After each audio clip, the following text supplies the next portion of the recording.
মাযা আমিলা ফিমা আলিমা, তুমি যে পরিমাণ জানতে, তোমার যতটা জ্ঞান ছিল, তুমি জ্ঞান অনুযায়ী আমল করেছিলে কিনা বলো।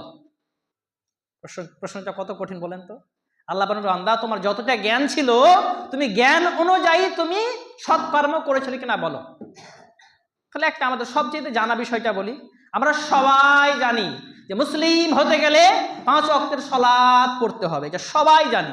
আমরা এটাও জানি যে মুসলিম সালাত ছাড়া কোনো ব্যক্তি মুসলিম থাকতে পারে না, এটা আমরা জানি। তাহলে তো আপনি জানছেন না, কই মসজিদে আসছেন না কেন?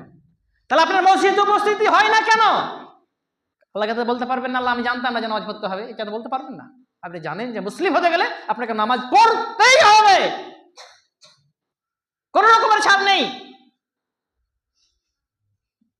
আর কি জানি, আপনি জানেন যে মুসলিম হতে গেলে আপনার বৈধ পন্থায় অর্থ উপার্জন করতে হবে এবং হালাল খাবার খেতে হবে। তারপরে